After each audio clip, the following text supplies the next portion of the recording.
you like to have it start us off? Thank you. Good morning. My name is Elizabeth Rickey. I'm partner at Buckner, Robinson & Merkovich and currently serve as president of ACRE SoCal for 2020. On behalf of the board of directors, welcome to ACRE's first virtual event. We are excited to have over 240 attendees registered today. For those of you who are unfamiliar with ACRE, ACRE stands for the Association of Corporate Real Estate Executives. We are a nonprofit association, and over the years, we've become a valuable source of up-to-date education, lead sharing, and networking. Prior to COVID, we were always sure to host at least 7 in-person panel discussions per year, covering timely real estate topics, and included fun networking events like our Acre Shaker summer party and our holiday event in December. There is no membership cost to be part of ACRE. However, we do typically charge a nominal admission fee for most of our in-person events. To find out more about ACRE SoCal, please visit our website at www.acresocal.com. We hope to join together in person soon, but in the meantime, we have 2 more virtual events coming your way. A grocery store event and our virtual tenant runway, which we're excited to show to you. So please watch out for our ACRE SoCal emails and our social media announcements. We hope that you find this webinar valuable and will consider joining us in the future. Thank you once again for attending our event. I'd like to introduce ACRE's Vice President, Chris Genskow, who is going to introduce our panelists. Thanks again. Thank you for joining us today. My name is Chris Genskow. I am the president and founder of Gens Commercial in Long Beach. I am currently the vice president of ACRE this year, and I just wanted to take a moment to thank our sponsors who we couldn't do any of these events without on a normal year, and especially during COVID. It's the only way to keep these things going as we experiment with virtual events. So please check out our sponsors. They are loyal to ACRE. They're loyal to our network and our community. And you can find more information about them on our website, acresocal.com. Today's event, we've been planning for some time now, and Brad Umansky is hosting this event. He's one of our preeminent brokers in the Inland Empire. He's a great guy. Brad started in the brokerage business in 1992 after graduating from Wharton School of Business. He started his own firm in 2008. To date, he's done over $1 billion in transaction sales and lease-wise, over 700 transactions. And he's just an all-around great guy, and we love to have him. Brad does our Inland Empire events almost every year. He's very involved in ACRE, and I'm going to pass it off to him right now. Thanks, Brad. Great. Hey, thank you, Chris. You had me nervous for a second because you said I started in 1992, and I was worried you were going to go all the way through. Thank you for skipping from 1992 to 2008. That saved everybody a lot of heartache. So this is great. Thank you, Elizabeth. Thank you, Chris. This is wonderful to have this event. Thank you, Sandra, for helping me to put this event together. Sandra's the one who placed the phone call that said, "Hey, will you help us out?" And it's a pleasure. It's a pleasure to do so. Our goal today was to bring you information that maybe you aren't reading in the newspaper or reading online or hearing from other people you're talking about. It's very rare that you get to get it in the inside of the municipal system and learn what's happening. And we have certainly heard that our municipalities are challenged by today's environment. And one of my goals is I always believe that when you're involved with another party, it's always helpful to understand what is their perspective. And so this is an opportunity for everybody who's listening to get the city perspective. What's happening in these cities? How are they dealing with the challenges? In reality, I was actually quite surprised that so many of the cities have been letting people go as quickly as they have. It was interesting to see how quickly they had to respond to the pandemic. And so I'm going to, rather than me introducing each of our panelists, I'm going to ask them to introduce themselves, tell everybody a little bit about what they do with their respective cities, maybe a little bit about their career path, and if they have a little personal tidbit that they want to share, they're welcome to do so. Gina, we're going to go ladies first. We'll start with you. Thank you. Look, Scott wants to go first now. Again, my name is Gonzalez. Economic Development for the City of Menifee. Been with the city since 2014. Started in the city manager's office on special projects and found my true love in economic development. Here in the city, besides economic development and running business expansion, attraction, retention efforts, is also the city's stand-in PIO and frontline on the pandemic communications. And then also a mom to a 7-year-old, and also apparently I'm a teacher now, distance learning, so taking that new title on as well, which is kind of difficult. So happy to be here. Thank you. Thank you, Gina. Kirk, why don't you go next with the City of Pomona? Thanks, Brad. Good morning, everybody. I'm Kirk Pelser. I've been with the City of Pomona for about 4.5 years as a deputy city manager. But essentially, if we had a redevelopment agency still, I'd be the director of redevelopment. I spend most of my time working with development-related issues, partnering with our planning department, real estate issues, successor agency wind down as well still. Economic development is a big part of what we're trying to accomplish here. I've been doing that for 30 or so years, starting in Rialto as a college intern in the late 80s, and worked in Glendale, Pasadena, and a number of other cities. But I also spent several years working in the private sector as a consultant, mostly to redevelopment agencies and developers too. So try to get that perspective and remember that we're here to grow the economy, and that's a big part of what we need to do to help the community. So happy to be part of the panel. Thank you. Thanks, Kirk. So Scott, I'm going to have you go next, but I was intentionally putting somebody between you and Gina because I know with your two cities adjacent to each other, and I know you two like to spar a little bit, I wanted to make sure I put somebody in the middle. So Scott, take it away. Oh, we're hyper competitive. Anybody looking at Menifee, hey, come check out Murrieta here. So everybody, I am the lowest ranking city government staffer of anybody that you have on the panel today, both in terms of years and in terms of title. So I am here with all of my seniors who have much more experience and much more knowledge than I do, but it is an honor to be included with them. I'm Scott Agajanian, City of Murrieta. I am the Deputy Director of Development Services Economic Development, so at least I have the longest title. I have no idea what it means from time to time. I think it means economic development here for the City of Murrieta. So Murrieta is a really cool city for those of you who haven't been around. We sit right at the center of Southern California. I always say that if Riverside County and San Diego County fell in love and had a baby, it would be Murrieta. We have all of the best of both. Menifee. We have all, too late, I got it first. We have all of the best of both. We have the affordable land prices of Riverside County. We have an abundance of dirt and availability to develop here, but we also have the safety, the cleanliness, and the newness that you see in a larger coastal county. So I think we are truly the best of all worlds. New, better, best. Thank you. Not new, better, best. And one thing, not to compete with Menifee, but I have 3 kids. So just so you know. Great. And then I am honored to introduce Mike Lee as not as the interim city manager of Moreno Valley, but as the city manager of Moreno Valley. And I think that there's nobody who deserves that title more. You have definitely earned it. So Mike, please share with us what's going on with you in Moreno Valley. Sure. Thank you, Brad, and thank you, ACRE, for putting this panel together. As Brad mentioned, I am Mike Lee. I am the city manager for the city of Moreno Valley. We are a city that's the second largest in Riverside County. Our population is growing at about 215,000 people. We're about 51.3 square miles. So as a landmass area, we're actually bigger than San Francisco or Ontario. So we're a pretty large city. We're very robust. Just as a career-wise, I actually started my career in Pomona, back in Kirk's neck of the wood. I think that might be my former office that he might be in Pomona. So it was started in Pomona 25 years ago. I've been doing this in local government for about 25 years. I was a former redevelopment guy. Did about 5 years in Pomona and went to West Covina and went to there doing redevelopment stuff and left there being the assistant city manager. In West Covina, I pretty much touched everything there. A lot of shopping center development, everything you see along the 10 freeway.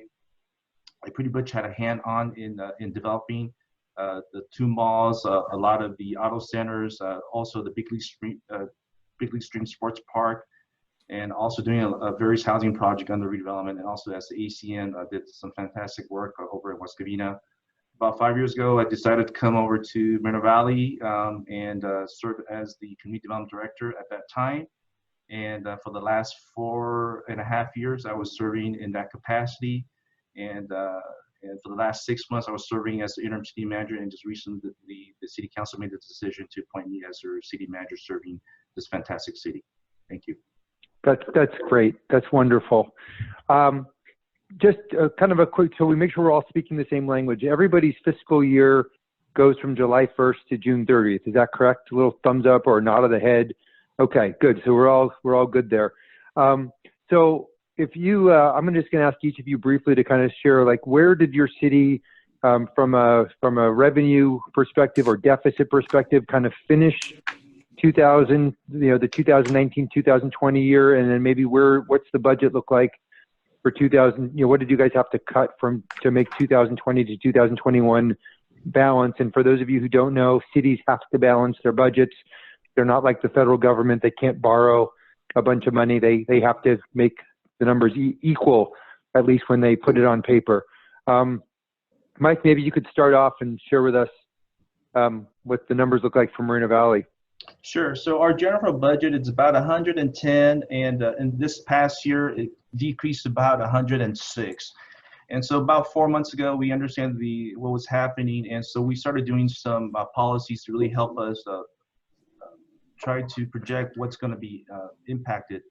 We came up with a scenario of a best case scenario about a $9.3 million impact, and a worst case scenario of a $30 million impact. So we started making some operational savings, some cuts, and then when we got closer to how this was going to start materializing, we actually went back to our bargaining unit and we asked them that, hey, we need a furlough. And throughout the whole organization, we understand what was happening. And instead of laying off people, we're able to have our bargaining unit. So everybody from myself to the executive team to everybody in City Hall, we took a 50% furlough cut so that I didn't have to lay off any people. So I really appreciate our employees for doing that. We also made substantial cuts into some of our operational to come in with a balanced budget. And finally, we also have a pretty decent reserve. So our council believed that we should borrow from our reserves. We're able to borrow some money from our reserve to come up with a balanced budget for this fiscal year. Great. Mike, can you explain what you mean when you say a 50% furlough cut? What does that mean? I'm sorry, 15% furlough. So essentially, 15. Yeah. So we all took a 15% pay cut, so that so as a city manager, you have two options. Really, you either could lay off people, or you ask your employees to take a salary cut. So a furlough cut is more of a salary cut. And is it a salary cut that is commensurate? There's also a time cut. So if somebody was working 100 hours, are they now going to work 85 hours and be paid for 85 hours? Or are they working 100 hours and being paid for 85? It depends on the bargaining unit. So, but Okay. for most of the employees on the management staff, it is a salary cut. We're still working, and most people, we're all still working throughout the whole pandemic. I've been at City Hall pretty much every day throughout the whole situation. As you see my backdrop, I'm actually broadcasting from Moreno Valley City Hall, and so it's and probably other cities has different cuts that they're going through. So I'll let the other cities share what they're going through. Sounds great. Kirk, I obviously, with that question I asked, I hit on a nerve or something because I saw you smile. So maybe you can share what's going on with Pomona's finances, and if Pomona's had to have any furloughs, and what are things looking like right now? So similar to Mike's experience in Moreno Valley, we're experiencing what will be about a $10 million shortfall of revenue for the prior fiscal year and going into next year. All of furloughs and all those other topics have been on the table. Interestingly, though we are in the process of issuing a pension obligation bond that we can experience some significant interest rate savings on. And so what will likely happen or will happen for this upcoming fiscal year or the new fiscal year we're in is that most of that deficit will be covered with one-time monies from the savings experienced with those bonds. We are going to have to dip into the reserves to adopt the budget, and then when the bonds get issued, those reserves will be backfilled. That's a one-time, just serendipity timing issue for us. If things don't get better and if we continue to experience the loss of revenues on sales tax and utilities and so forth, then next year it'll be a different story, and all those other topics, furloughs, service cuts and so forth, will have to be on the table. But so far, to date, we've been able to avoid laying off anybody or experiencing any deep service cuts from this particular set of events. And do you know when the assumptions were being made? Were there assumptions being made based upon, by XYZ date, we think most of the world is going to be back to normal? I assume that when people were sitting down in June to make the budget for this upcoming year, they weren't thinking we'd be closing things down in the middle of July. Is that a fair? No, I think it's very fair. I mean, we forecast as best we can, but if we hit another major closure episode, which it seems like we're starting to do, depending on the duration of that, our mid-year budget experiences will be challenging, and all those issues will have to be addressed. Great. Scott, give us what are the people, council members and city managers, everyone telling you in terms of economic development, economic challenges, and therefore, what do they want? They want a lot from you, I would assume. I think you're going to hear the same story from everyone here today. Much like Kirk, we were fortunate to find some revenue savings by a bond rating increase that we got at the end of last year. That was a big boon for us, and that assisted us greatly. We are not currently going to lay off anyone, but we are not replacing any positions, so we're on a hiring freeze. Before this happened, we were on a nice little boom phase where we were expanding and growing, and I think seeking to add something to the tune of 43 new staff members in the next year. That's kind of come to a halt for now. So while we're not shrinking backwards, we're definitely in a frozen phase. We run with the city budget that's about $116 million, everything considered, including our fire department. So we have a rather large budget, but we're definitely going to see some shrinkage in revenue, in the next year. A lot of those projections are hard to tell. Obviously, there's a retail sales tax shortfall that we're going to see, likely to the tune of several $1 million, a loss on TOT. There's a lot of different sides that are going to get hit, but overall, we had full reserves when we came into this, so we were in a very good position to be able to weather a storm. So we feel very fortunate here that we've always kind of run fiscally conservative, and it's paying off now. For our audience that might not know what TOT is, can you explain what TOT is?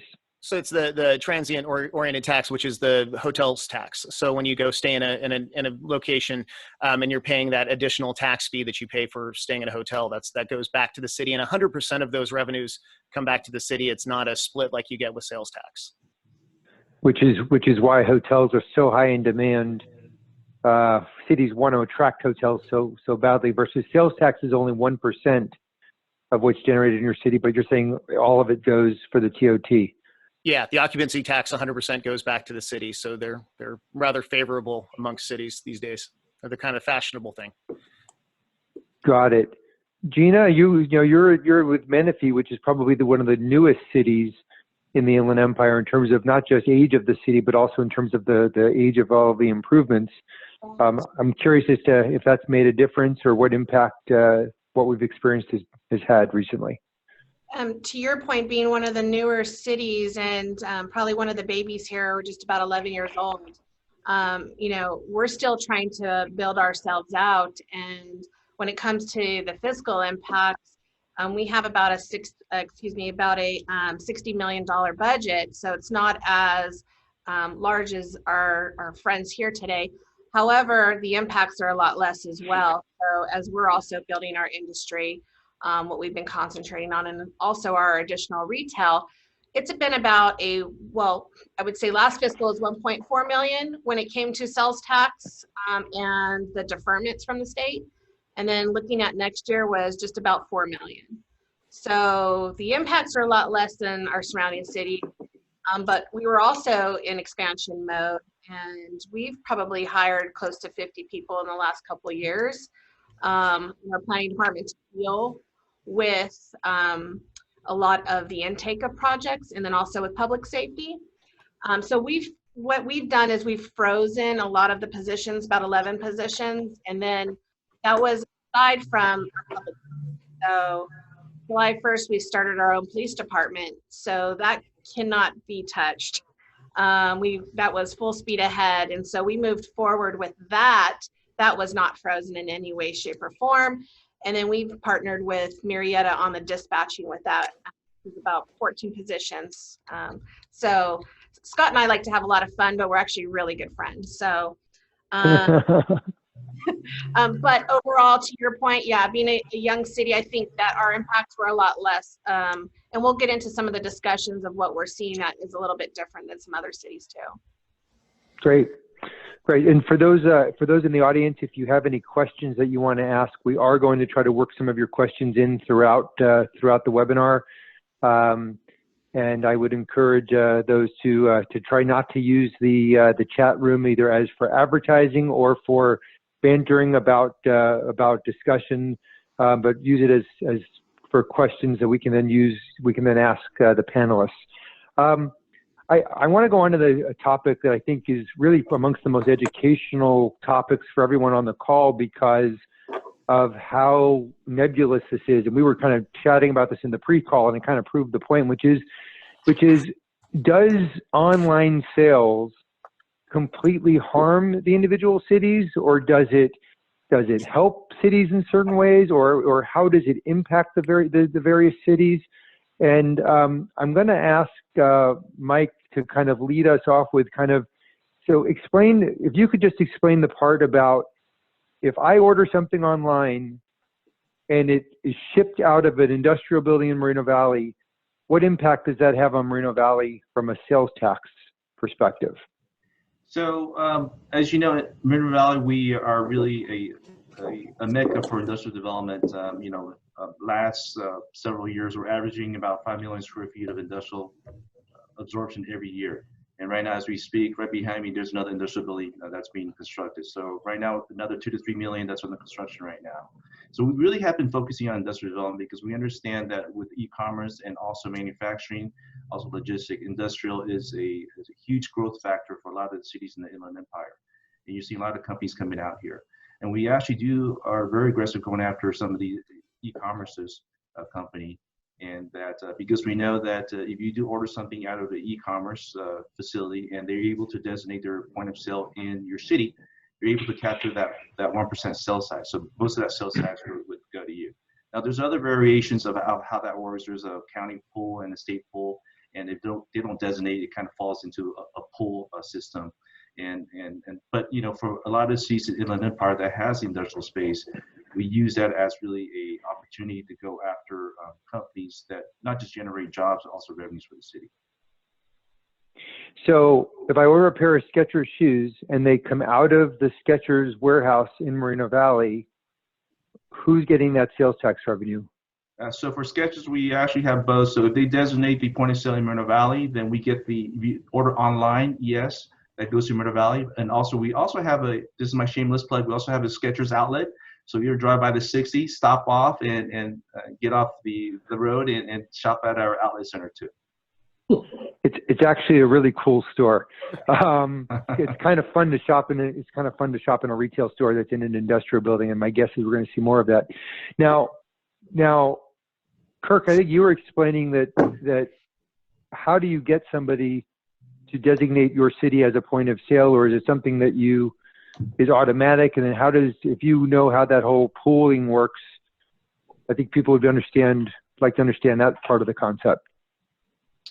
Well, some of the other panelists can speak to how do you secure the point of sale, but what I was experiencing, because look, Pomona doesn't have a sales tax base like some of these other cities. We don't have a Costco. We only have one new car dealer left in Pomona, and that's not going to change. And so some of the dynamic that's been interesting for us is that if I encourage people, if you live in Pomona and you're going to buy a TV, if you can't buy it in Pomona, then buy it online, because there's a greater chance that we'll get a piece of that through what they call the countywide pro-rata pool. And as online transactions have increased, we've experienced a greater amount of revenue that's generated from that. Now, there's all kinds of nuances and in some cases, interesting ways these get crafted and agreements between cities for point of sale. But from the component that if it's coming out of state and somebody doesn't have a physical presence here, and therefore there isn't a place identified as the point of sale with the city, then this county pool is becoming a larger and larger source of revenue for cities. And for Pomona, it's becoming somewhat significant and growing. Got it. So, Scott, someplace like Murrieta has a certain amount of industrial, but not a ton of it. So how does maintaining your retail base? How is maintaining your retail base important to capturing online sales? Yeah, it's vital for someone like us. A city like Moreno Valley that obviously is a major logistical pin for all of Southern California. They're going to be affected in a different way than we are. We're always going to rely on the county pool to come in and fill some of the sales tax void that's created by online shopping.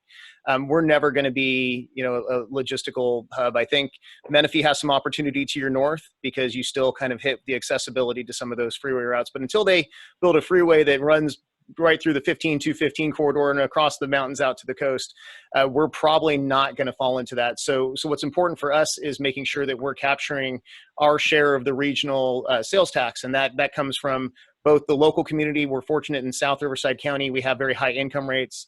So we see really proper spending. We also have a considerable amount of tourism. I'll remind everyone that Murrieta and Menifee sit right at the base of Southern California wine country, right to our south and east. So we have accessibility to a lot of tourism that comes into our area. For example, in the last couple years, we've added 4 new hotels, and we have 2 more in the pipeline right now. One of them's 9 stories tall. So we're starting to see some real interest from a tourism standpoint, and that helps bring in additional spending within your sales tax, which helps improve our position in the county pool. So all of it kind of ties together. And this is an evolving process. You've seen some court decisions come down the last couple of years. I don't think that we're finalized on how sales tax revenues online are going to pass through the system, but it's a kind of a growing process. Thank you, Scott. Gina, maybe you can actually talk to that. Is your economic development activity, how much of it is focused on retail versus how much of it is focused on industrial, office, how are you, or hotels obviously are very important? Well, we have deficiencies in all sectors. We're concentrating on all 3 actually. From a retail per capita, we're well below our need for our city. And we have about an 800 million sales leakage in our city as well.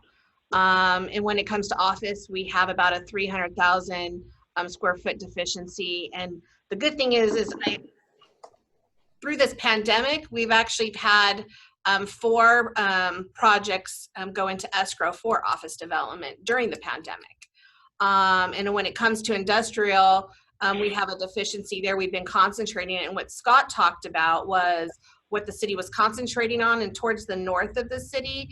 The council has really laid that out as more of that warehouse, logistics, manufacturing area. They have the left and the right side of the city, and I'll spare you all the details, but the northern end of the city, we have about 1.3 million square feet that is currently processing right now, and we have about 130 acres that are being assembled right now.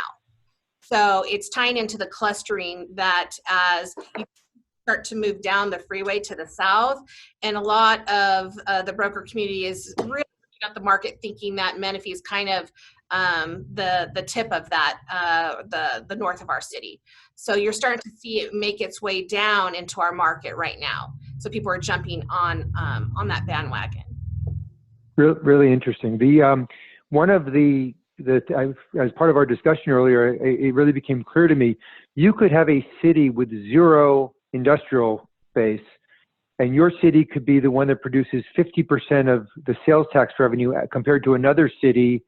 I'm trying to simplify this. You could be the one that create 50% of the sales tax revenue compared to another city that has all industrial and they have 50% of the retail. And you would actually get, if you're obviously you're in the same county, you would get 50% of the sales tax revenue that comes from the industrial, unless it's the point of sale. The point being that retail really is still quite critical to all of these communities, even if a significant amount of sales are being generated out of the industrial boxes. And I'm sure what we're going to see over the course of the years, and Scott, you were kind of alluding to it, which is cities are going to be there's probably going to be more litigation. There's probably going to be more lobbying to try to make sure that this all works out fairly. but you can also see how cities would gravitate towards items that cause more dollars to drop to the bottom line. I'm going to go off our questions because we just had a question that came in that I thought was a really good question. It has to do with quick service restaurants, drive-thrus. As a result of the pandemic and seeing how critical drive-thrus are for some of these businesses, are any of your cities looking at easing restrictions on drive-thrus, making it easier for companies to open up drive-thrus? As we all know, drive-thrus are frequently restricted or very difficult to get entitlements for. I'm going to let Scott. Yeah, Scott, please jump in. I'm never good with Zooms because I always start talking the second someone else starts talking. So I thought raising hands is the best way to go. I will tell you, we're starting to get a lot of interest from QuickServe, and QuickServe was already pretty strongly represented here. But obviously that's the directions things are going. When you talk about easing of restrictions, I think some of the restrictions that you're not going to see go away are queuing, stacking lines. What you're seeing right now is an absolute need to maintain the balance, because if you don't have proper queuing, you're going to have people lined out in the streets and you're going to have accidents. So, as much as my heart goes out to those developers that are trying to put in a drive-through and squeeze it into a space that may not be adequate, there's certain things that aren't going to go away. You're probably not going to get out of making sure that you have proper space for line queuing. But outside of that, we're definitely, more aggressively looking at having drive-thrus come into the city. I think for a while they just kind of fell on your lap, but now you can see there's a huge demand for them. So we're definitely being more in tune with that. Gina, what about your city? Are you seeing any difference in the? There's such an underserved, obviously, with sit downs, and I think just overall for our community, being that it's a new city, those are the first things that are out the gate are typically those drive-thrus. And as it kind of mature, you start to see kind of that mix. So I know our community is looking for the mix, but one other thing that we're noticed with our retail centers as well is people are starting to plan for additional seating opportunities for that outdoor dining and takeout. So they're expanding a lot of their patios and then walkways is what we're seeing. Rather than the drive-through component. So I think there's maybe one or two that maybe is trying to change their overall model to what's happening. But overall, we're starting to see some of people requesting additional walkways. So if I'm Lazy Dog and I want to come to Menifee, are you going to allow Lazy Dog to have a drive-through? Well, in economic development, we're always open to new ideas. Because it wouldn't surprise me. I mean, I think a lot of these restaurants, these sit-down restaurants, are seeing a substantial amount of business coming from takeout. And we have all seen where they have these lanes that you can pull up, or not these lanes, parking spaces that are takeout only. But it may mean that some of these restaurants actually want to add, drive-thrus, even if they're a full, 5,000 square foot sit-down restaurant. I think by the way, Scott, I like your idea. I like your idea of raising a hand if you have a comment. So I see Mike raising his hand. Yeah. So in our city, we endeavor to be very business friendly. So if you want to process a drive-through, it's actually in most cases it is actually that's done with internal. We don't have to go to the planning commission. So we really have streamlined our process to do that. We understand that drive-through has been a huge component for a lot of the growth in a lot of the restaurants, and we're seeing a lot of application of drive-throughs coming through, and we actually encourage that because we see that is what the trend is shifting towards, especially what's happening with the pandemic, and also with a lot of the restaurants right now. Some cities have also passed these type of resolution. We actually allow for outdoor permitting, and we streamline the whole process in which you, as a restaurant, because of all the different orders that the governor has instilled, in which you could come in and apply online, and you could now serve outdoors. And we also waive the permit fees for that. So we want to make sure our restaurants, they're here, and that we want to, for any opportunity that we have for existing business, so that they could operate, and also for new business coming in. We're always looking for ways to streamline the process and make it more efficient and as business friendly as we can. Great. Kirk, what about Pomona? Has that conversation come up at all recently regarding drive-thrus? And because I know at one point the city took an approach of trying to restrict them because there's so many of them currently. But what's been the dialogue recently? It absolutely is something that we have to address. And you know, the irony is, I think many of us have been doing this for decades, tried to figure out ways to avoid drive-throughs. And now we're at a different world where, in order to accommodate a lot of these users and quick casual users that are driving the industry, and I think will continue to, we've got to change that. And so we're in the process, and it's in its infancy, but we have to do an amendment to our corridors specific plan, which covers all the major corridors, commercial corridors in Pomona.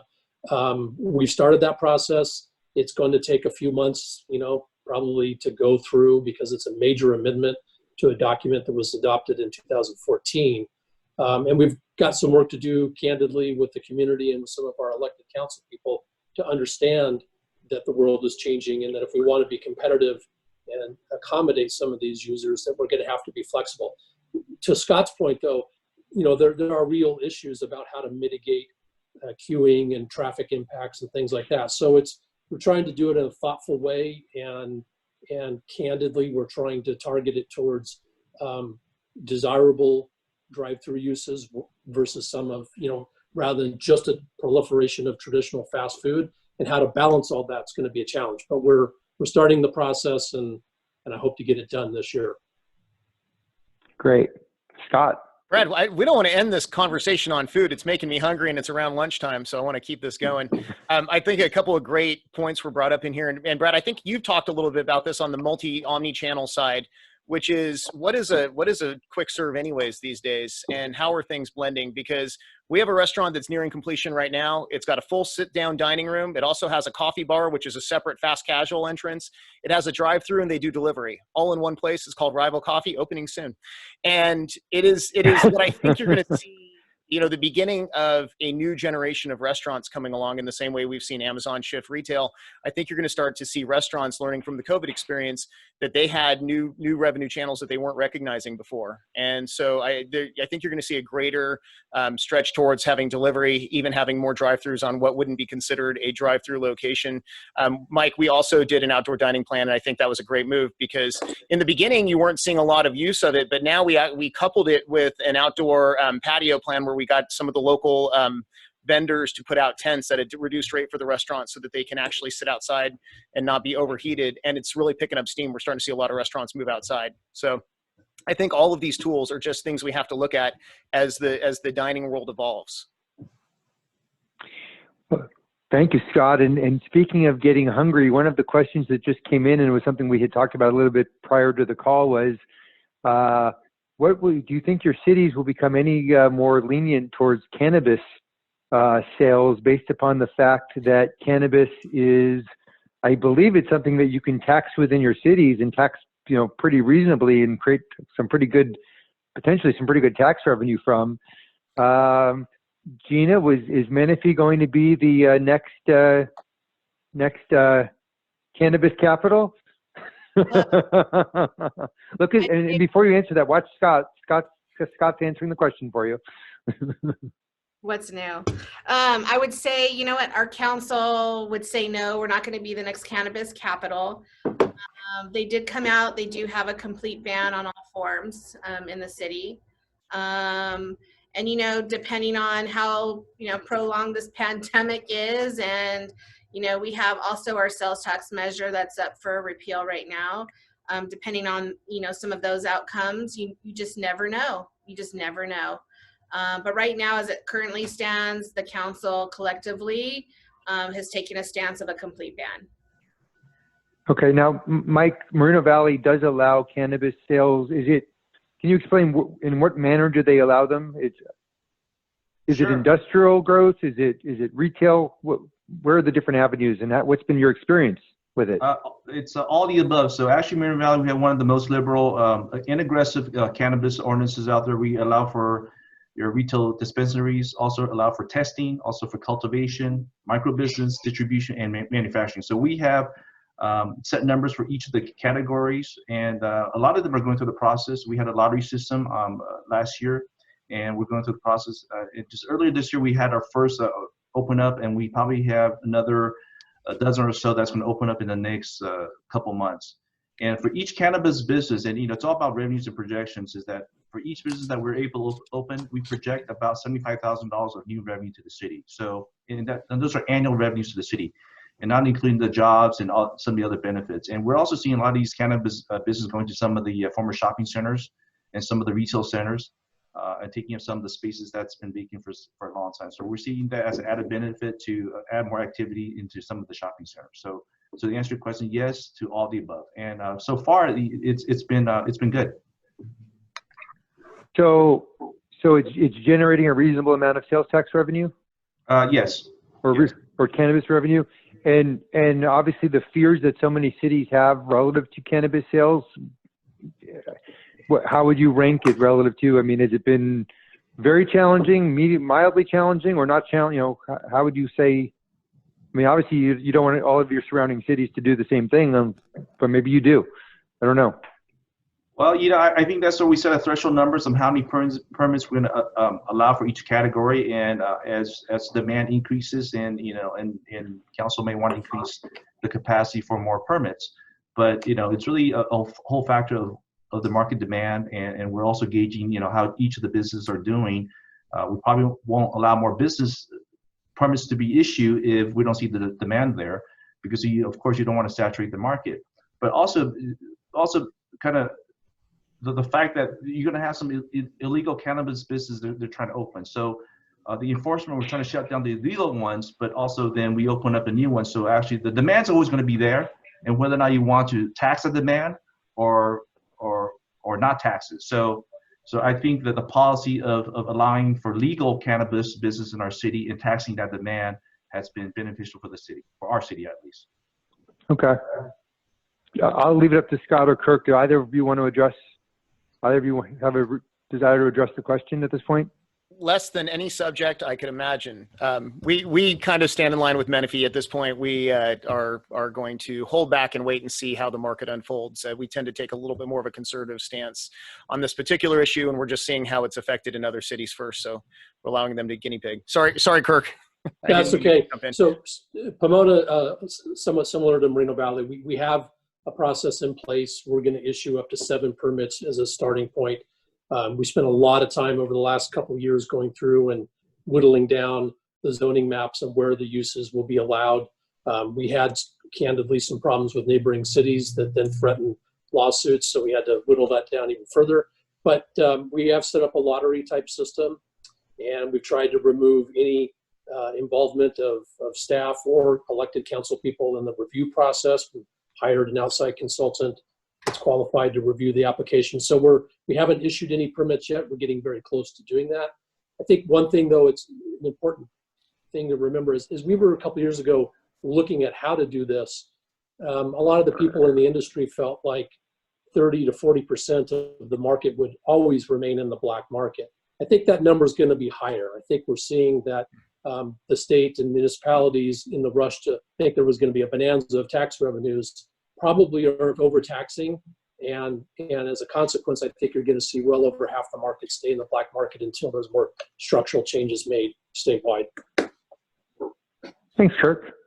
Let's shift a little bit more towards what you guys do. Mostly do day in, day out. Mike, what you've done for many years is kind of the economic development side.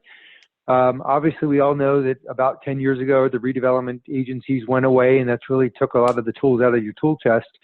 Would any of you like to, either with a hand raise or like to chat about like what resources or tools that are either currently available based upon from a long-term perspective and also from a pandemic perspective? I know that Menifee and Murrieta have been putting out emails on a very regular basis telling people about tools that are available for the short term, but I'd also like to talk long term. So I'll look for a volunteer before I have to call on the student in the class.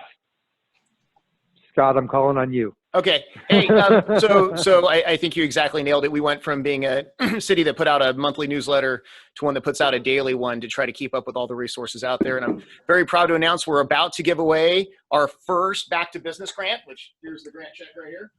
Hopefully that fit in the screen. So we put together a grant program for our local businesses to try to make sure that they can stay open and operating, in addition to the great county grant programs and federal programs we've had out there. But when you get into incentives, and it's the first question I think almost every developer asks when they call, it's usually a case-by-case basis. I mean, incentives are available where we're able to do an incentive. So if there's an opportunity to work together on something like that, that's what we do. But I will always think that the best thing that a city can do, and I think the four of us would agree, is that we can work really, really hard to get you through the process quickly. And if the city can commit to that, to not letting you get any curveballs along the way and to help you overcome them when you do, and to make sure that you can get your processing done in a fair and clean manner, I think that's the number one thing that we should all be looking to offer. And I know we all have success stories in those routes. I mean, we got Loma Linda University Medical Center through a full EIR process and entitled in less than a year on a hospital. That's incredible. And I know you guys have each done amazing jobs in getting some processing done really quickly. And I think that if we can offer the proper customer service and offer the speed to market, then that's the number one thing that we have to focus on. And then we look at other opportunities where they're needed. Thank you. Now, I should tell our audience that this is definitely a skewed panel because these people were chosen because they are very active in economic development and they are very pro-economic development, and their cities kind of reflect that effort. You're not going to necessarily see such positive attitudes across as all of the cities in the Inland Empire, but I think as I've talked to developers over the years, you will certainly see more positive responses from Inland Empire cities than probably just about anywhere else in California, and that's always reflected by Inland Empire City's presence at ICS events. Mike, please tell us about any tools in the tool chest. Anything else you want to share? Sure. As a former redevelopment guy, we're always looking for opportunities and I don't want to say loopholes, but that's what we did in redevelopment and trying to make deals happen. And so that was a really good foundation for my experience in putting deals together. And so from Moreno Valley standpoint, we're very aggressive. As Scott mentioned, a lot of it is a case-by-case standpoint. If you're a large sales tax generator and you're looking to come to the city, we will have that discussion with you. We don't hesitate. We will talk sales tax incentive rebates back to you, and that's all negotiated. And also, as Scott mentioned, a lot of our cities are doing a lot of the different grant programs. Some of the cities have received some COVID-19 CDBG grant allocations from the government, and so those funds have to be allocated directly for a particular program. And so, as Scott mentioned, they do have a program. We also have a program too that we fund to our small businesses, a $7,500 direct grant if you're in a particular CDBG area, and those are being doled out as we speak.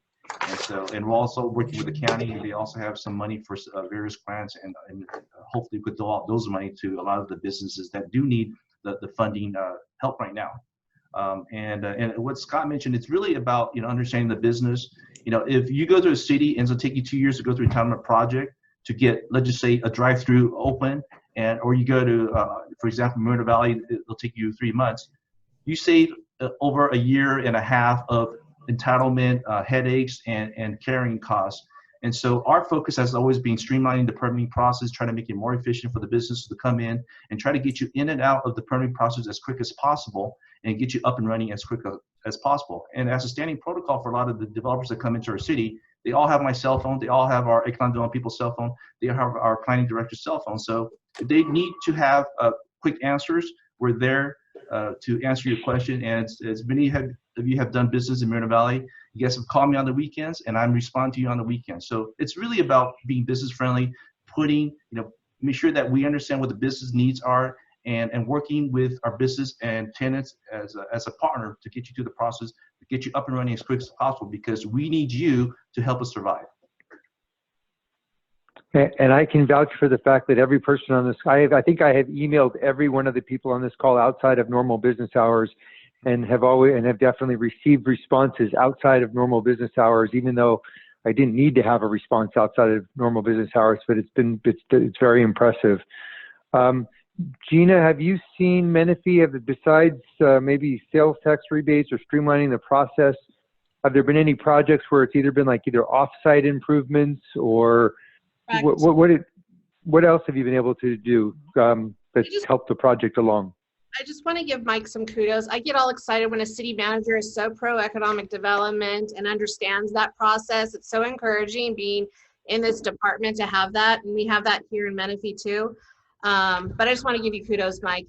It's very cool as a staffer to see that.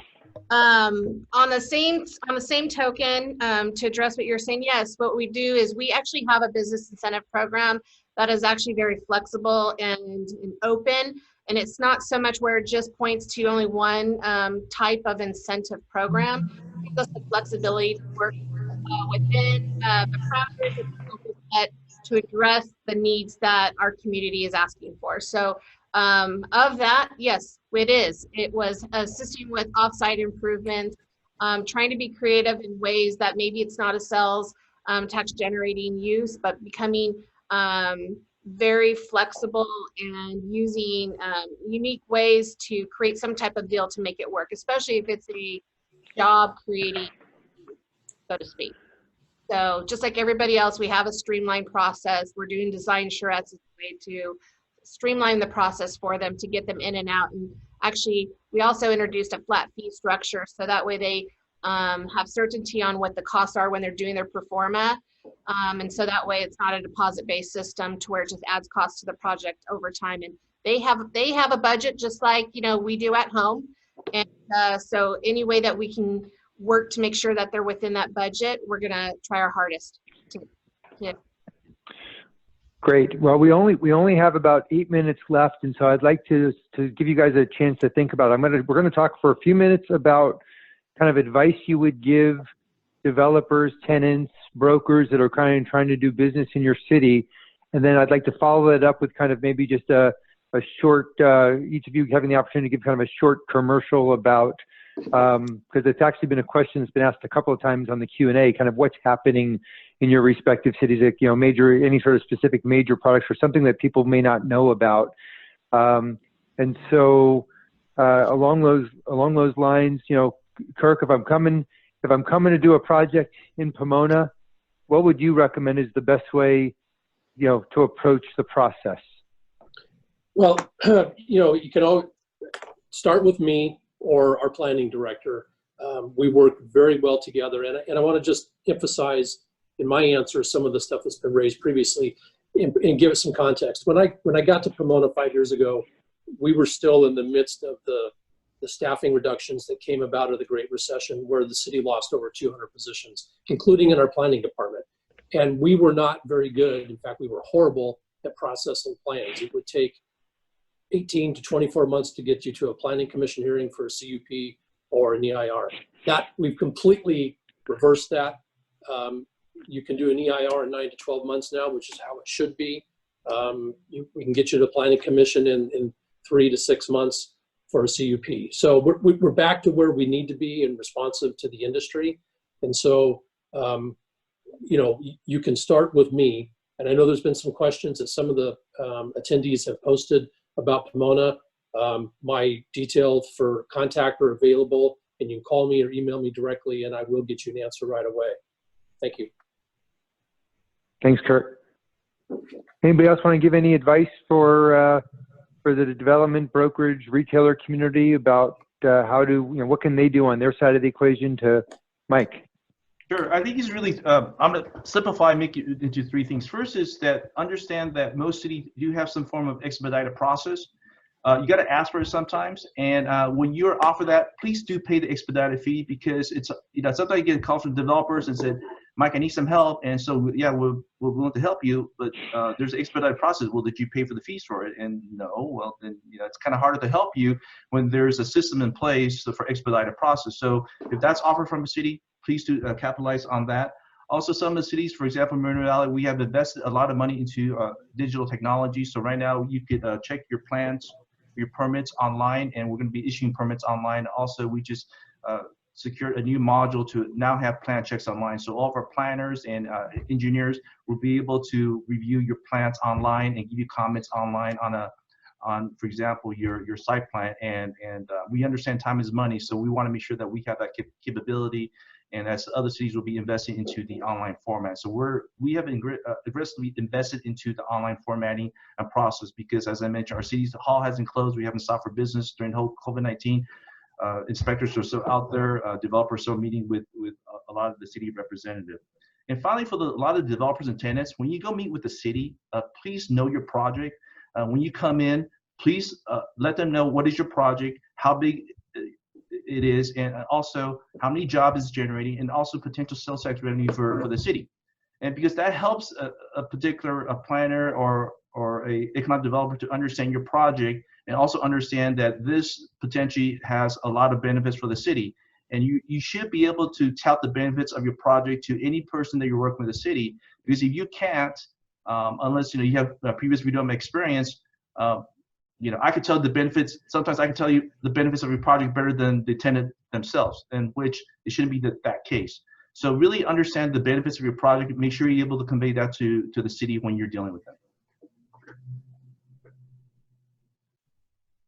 I think we should let Gina go last since she started first. I think it would only be fair. Ladies first and last. You want to come on these things and be provocative and say something that's way off base, but frankly, I agree with everything everyone is saying here. There's no wrong advice that's coming your way from Mike or Kirk or Gina, and probably a little bit from me, but generally speaking, everything's right on target here today. So we all too are also investing in development software to try to expedite the process and become a little bit more 21st century, and are very, very interested in working with people. And just like Kirk, I am available. We have no lives in economic development outside of this. We do not share time with anything other than you. So call my cell phone day, night, anytime, and you will always get a response. We are always here to help and assist and try to kind of walk you through the process and make sure that you're getting the right type of treatment. So I think that I would just want to echo the comments of both Mike and Kirk, and I look forward to an amazing close from Miss Gina Gonzalez. Thank you. Yeah. No pressure. I would just say again, just to reiterate, going to economic development, starting there, because a lot of the times we can save you time and money by starting with us instead of spinning your wheels. And then number two would be, again, go electronic. We've introduced our zero-stop shop. We do everything electronic. All of our permitting, Mylars, everything is electronic in our city. So it made going virtual actually quite easy for our city. And then we also have, we've introduced this Wednesday, we are doing by appointments only, but we do have a system where you can actually request appointments from your ease of your home and actually meet with a staff in person if you have a permit that you need to do over the counter. And then again, I would say ask for those design charrettes, because it can save time on when you do a flat fee structure, those three plan check processes. Being able to ask for design charrette and doing it, working through PDFs before you actually do a submittal will actually save you time and money in the process, and it's on both sides. So again, just like my colleagues here with Scott, we're economic development. It's the one place where you don't sleep and we're always open.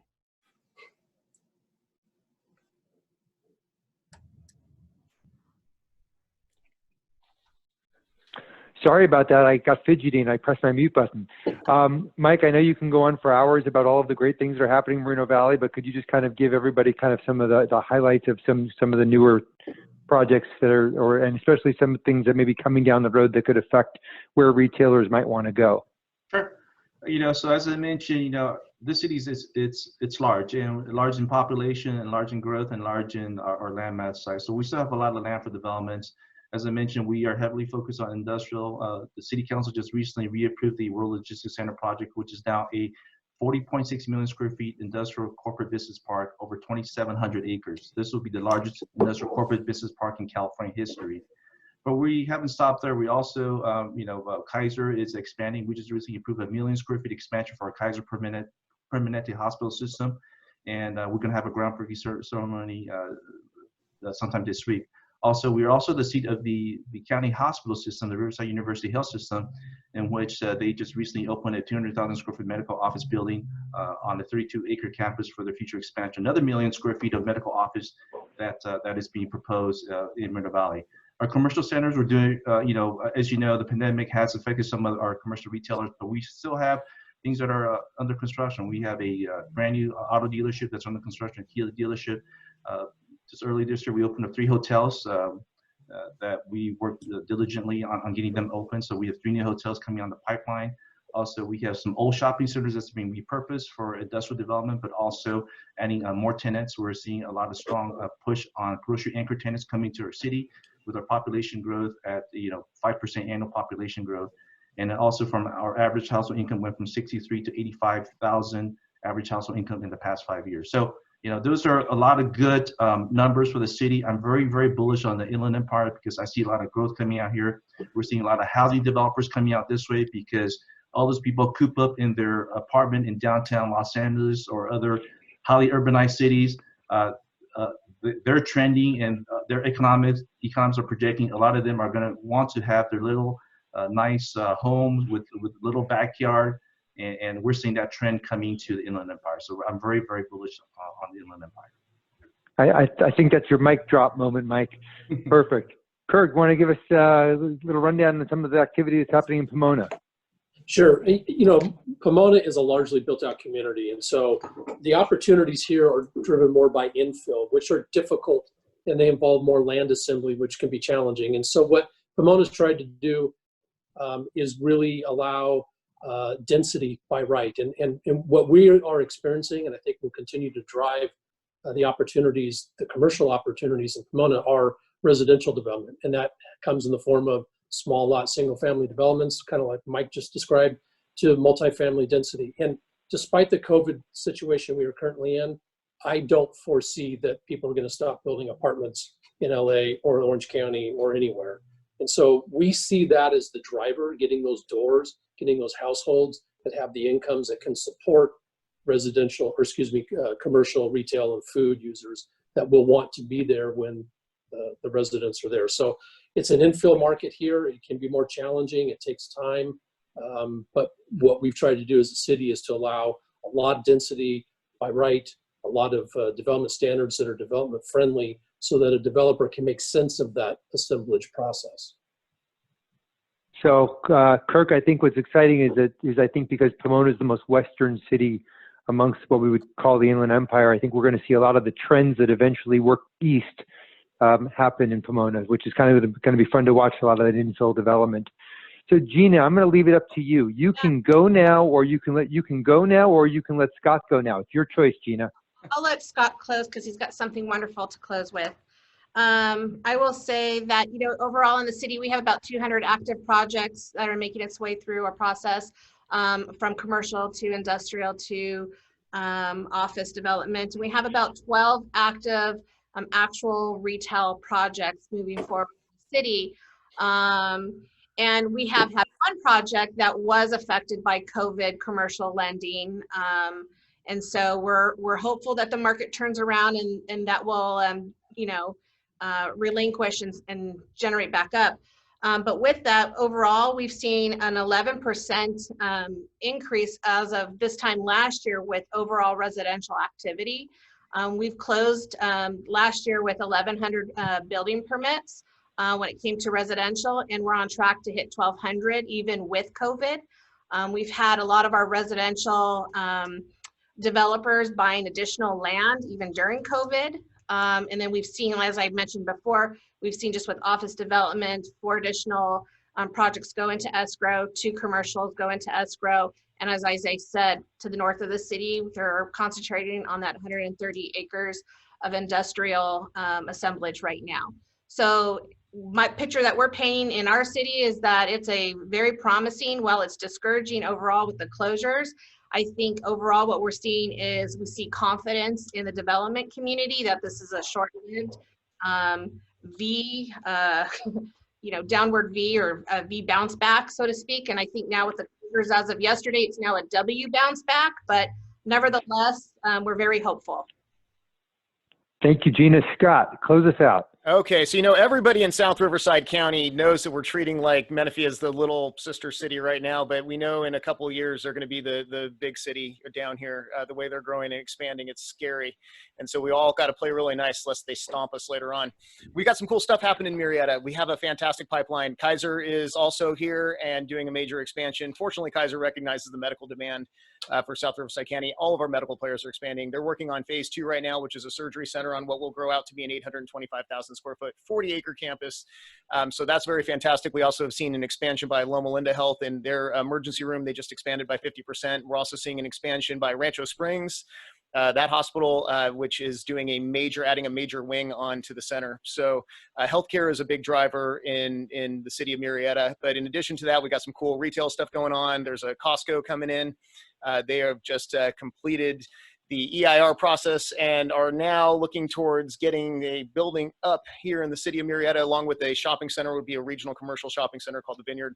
It's right at the Clayton Keith exit off the 215 freeway. So we're looking forward to a lot of draw there. Got a right across the street. I can look out my window right now and see Fresenius kidney dialysis plant that's about to open up.